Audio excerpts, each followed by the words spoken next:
E falando em elementos, assim, quais são os principais elementos na hora que você está projetando esse paisagismo? Então, eu acho que... Além do jarrinho com a... Então, você diz assim de conceitos a se levar em consideração para projetar, né? Isso. Então, eu acho que uma das coisas importantes é a questão da arquitetura, tá? Então, eu acho que é muito interessante. Primeira coisa, o paisagista ter um contato muito legal com quem faz o projeto de arquitetura, com o arquiteto, né? Isso, para mim, é uma coisa que eu gosto muito. É só quando o arquiteto não faz questão mesmo. Tipo, tá bom, não quero ver. Daí tudo bem, ok. Te vira que o filho é teu. Mas eu gosto muito que o arquiteto participe. Participe em qual sentido? Não no sentido de influenciar diretamente no projeto, mas, putz, e aí, Ju, né? Você fez o projeto dessa casa, o que você espera desse jardim? Um briefing com o arquiteto, é mais ou menos isso. O briefing eu faço com o cliente, óbvio, mas eu também gosto de fazer um briefing com o arquiteto. Então, nem que seja 5 minutos no WhatsApp, um áudio. Ju, e aí, viu o projeto aqui que chegou, fechamos, vai dar certo de fazer. O que você espera desse jardim, né? Então, acho que é legal isso, né? Então, eu sempre gosto muito de ter essa relação com o arquiteto, com o Polis, por exemplo. Ele não tem WhatsApp, né? Daí eu ligo pra ele e falo, Fernando, é o seguinte... Ele tem SMS, eu mando SMS. Eu mando também, vai mesmo. Fernando, e aí, o que você espera e tal? Ele me fala e, tipo, é coisa de 5 minutos, sabe? Assim, eu acho que é muito legal quando o arquiteto se importa. Porque daí fica muito mais legal, né? Então, assim, primeira coisa é pensar no projeto arquitetônico, né? Então, o que a gente tem, seja de uma casa ou de um comércio, o que tem, né, nesse projeto arquitetônico? É o que eu estava falando. Quais são as vistas? Quais são as janelas? Para onde a pessoa vai olhar, né? Então, é sentir um pouco disso, né? Então, ver onde tem as janelas da sala, as janelas do quarto, para onde a pessoa vai olhar pra gente começar a pensar nos volumes. Eu sempre pergunto pro arquiteto também, você já definiu a circulação? Ou eu posso definir? Porque toda a circulação da área externa, os corredores e o fundo da casa, eu também penso, né? O paisagismo pensa nisso. Então, se tem uma porta aqui, se tem uma porta aqui, como você vai ligar esses dois pontos, né? Eu posso influenciar? Né? Então, eu sempre peço também isso pro arquiteto pra gente poder trabalhar junto, né? E outro ponto que eu acho legal que você faz é se importar com o que a gente tá pensando, com o nosso projeto, é me pedir o render. Sim. Deixa eu ver o que você apresentou pro cliente, porque a gente tem uma volumetria, né? Uma plantinha ou outra que a gente põe ali pro render ficar bonito. Sim. E eu não sei necessariamente qual é a planta. Então, assim, pra ele entender a casca do que eu apresentei. Pra gente ir mais ou menos na mesma dança, alinhado. E não apresentar um negócio que, tipo, o que é isso? Não tem nada a ver do que a gente tinha conversado, né? E pensando como investidor, por exemplo, vou construir uma casa para venda. Não faz sentido eu não fazer o projeto de paisagismo no começo. Porque aí teu render que vai na placa é um render totalmente diferente, né? Placa, Mas uma coisa que eu ia falar que eu acho importante é o seguinte, também tem uma coisa. De novo, vai muito do arquiteto explicar pro cliente isso. Porque tem arquiteto que já aconteceu comigo, que eu já vi, que é o seguinte, esse aqui... gente, essa história é bizarra. O arquiteto, ele fez um projeto de uma casa, uma puta de uma casa grande, tá no condomínio com terreno grande, e ele fez isso, né? Colocou uns bloquinhos e tal, mas não foi nada pensado. Só uns bloquinhos pra dar um 3D bonito, um render bonito. E o cliente não foi lá, depois de um tempo, chamou ele e tal. Ele não pegou administração de obra, nada, mas ele conversava com o cliente, ia fazer visita na obra e tal. Um dia ele chegou lá e estava executado exatamente o que estava no render. Tipo, uma fileira de palmeira imperial encostada no muro. O que estava no render do arquiteto, o cliente executou. Olha que perigo isso. Olha que perigo. Que responsabilidade. Ele fez uma fileira de palmeira imperial. Palmeira imperial destrói calçada, tem que plantar num lugar livre. Olha que responsa, pra você ver o cuidado que tem em jogar um bloquinho de vegetação ali na fachada pra dar um volume, né?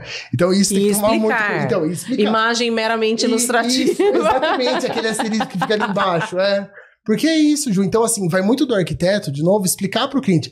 Eu fiz o projeto, a fachada, mas a vegetação é a sugestão, só um volume para você entender o conceito.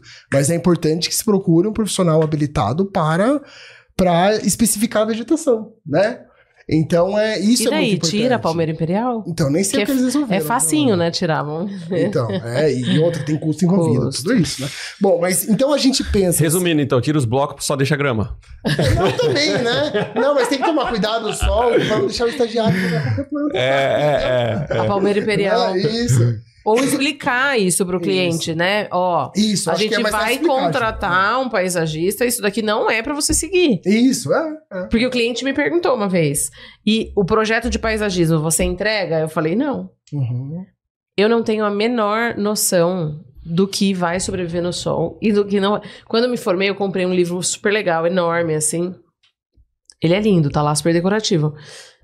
Não é o meu universo, eu não sei fazer a mesma coisa que o Gustavo faz, não sei. E tá tudo bem, e tá beleza. Não te entrego, a gente vai contratar, o Gustavo é ótimo, é quem eu indico, é quem eu trabalho em todas as obras, mas eu não te entrego. Eu não sei qual planta vai sobreviver e qual vai morrer. Então. E, aliás, eu venho aprendendo, fazendo um estágio com o Rafa e com o Gustavo de como não matar plantas, assim. Nossa, eu preciso desse estágio também, tem vaga lá? Eu tô aqui evoluindo, eu mando vídeos, olha aqui, não tá morta, molhei, tá tudo direitinho, tô aprendendo. Eu não sou a melhor pessoa, o Gustavo é maravilhoso pra isso e eu não vou pôr a mão em nada disso. Então eu acho que é mais uma questão de explicar pro cliente justamente isso, né? E assim, e também tudo bem, não quer contratar um projeto de paisagismo, mas vá numa empresa então que execute jardins, uma flora, alguma coisa assim, e conversa com o pessoal lá, né? Às vezes a pessoa não quer também investir num projeto de paisagismo, e tudo bem, mas pelo menos contrate uma empresa que tem essa noção de falar pra você, olha, vamos colocar isso, ou eu não queira só o seu dinheiro, né? Isso, porque uma flora legal, né? A gente tem as floras que são parceiras nossas também, eles não vão simplesmente só pelo dinheiro e falar, não, coloca isso aqui que vai ficar bom. Faz uma fileira de palmeira imperial. Não, eles não fazem isso, né? Mas também eles não entregam um projeto, uma planta baixa, um 3D, não é o foco deles. O foco deles é vender as plantas. Então, assim, eles vão sugerir uma planta pra você e vão passar um orçamento de execução pra você, né? Mas e tem um amigo nosso que tem uma flora, né? O Rafa, que ele sempre fala, né? Tá cada vez mais difícil de executar jardim sem ter projeto. Porque o projeto, ele deixa muito mais claro pra você aonde plantar, como plantar. O projeto é o acabamento da área externa, né? Então, assim, voltando lá na sua pergunta, desculpa que eu vou dispersando. Mas é assim, o que se considerar, a Ju que perguntou, né? Quando eu vou fazer um projeto. Então, primeiro projeto arquitetônico, conversar com o arquiteto, conversar com o cliente, porque é o que eu sempre falo, quem vai morar lá não sou eu, nem a Júlia, nem você. Quem vai morar é o cliente que me contratou. Exato. Claro que eu, como profissional, tenho uma questão técnica que eu tenho que falar pra ele o que funciona ou não, e estética também, porque eu tenho uma noção do volume e da composição, né? Mas eu procuro muito escutar o cliente, né? A gente fala não pro cliente, também fala por uma questão técnica. Por exemplo, vou plantar uma palmeira imperial do lado da piscina, você não faça isso, senão vai estourar a sua piscina, né? Então tem uma questão técnica envolvida, mas o briefing com o cliente é super importante, né? Ainda mais que com a vegetação, eu acho que é muito legal, porque muita gente tem memória afetiva com planta, né? Então, que tinha na casa da minha avó, que tinha no meu quintal, que meu pai cuidava, né?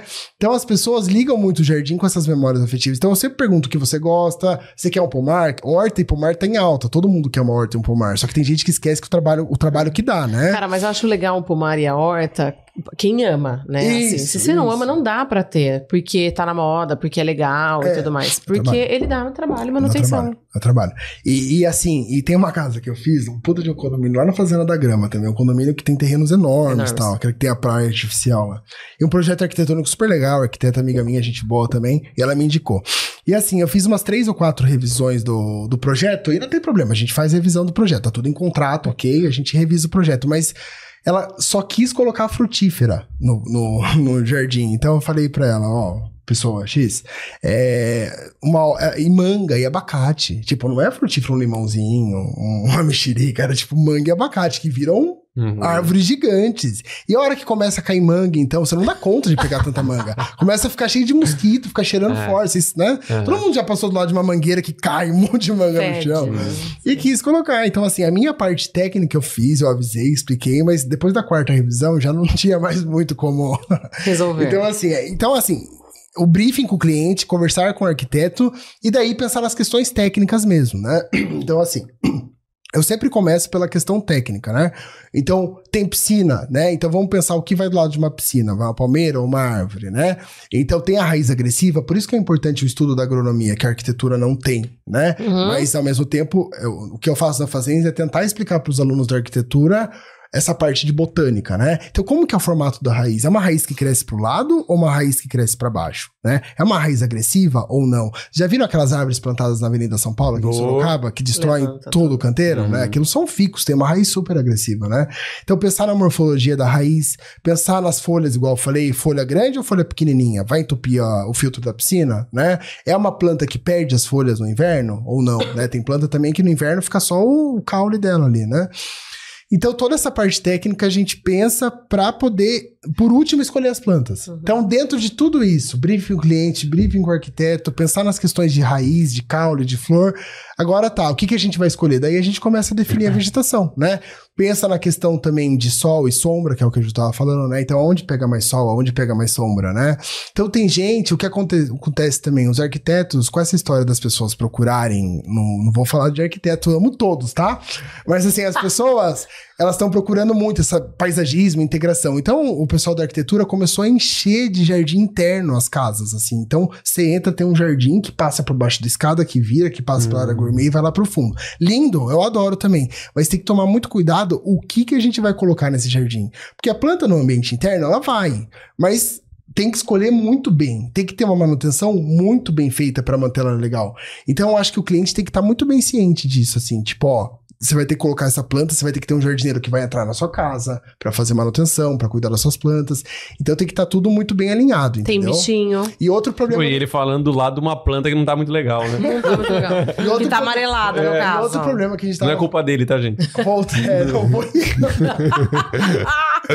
E outro problema que eu vejo também que é importante, é que, voltando na história do bloquinho, é a mesma coisa. No jardim interno, o pessoal da arquitetura enche de folhagem, costela de Adão, coisa mais maravilhosa. Só não dura. No jardim interno. Daí o cliente vem com isso e óbvio, ele falou, nossa, eu amei esse jardim interno. Eu quero fazer assim, mas tem caso que não dá pra fazer assim. Daí eu também não, claro que não sou indelicado de falar, olha... Vai morrer. É, né, assim, eu tento da melhor forma, não vou falar também, arquiteto, depois o bloquinho, mas não vai funcionar. Eu tento, a gente vai moldando e conversando, olha, não é bem assim, mas tem essa opção, né? Então a gente vai trabalhando assim, pisando em ovos. Mas então a gente leva em consideração toda essa parte técnica, né, a parte de luminosidade que eu tava falando, né? E no fim escolhe as plantas, né? E sempre, eu, né, gosto de fazer assim, mas eu sempre escolho primeiro as plantas de grande porte, que são árvores e palmeiras, por quê? Porque uma árvore pode fazer sombra e a forração e o arbusto que eu vou escolher para ficar embaixo da árvore depende da sombra do que é maior. Então primeiro a gente escolhe as plantas de maior porte, depois escolhe os arbustos, as forrações e termina o projeto. É isso, né? E a parte também, outra parte linkando que eu acho que é interessante de falar, é pensar na infraestrutura que tem na obra. Por isso que é tão legal começar um projeto de paisagismo antes de começar a obra, né?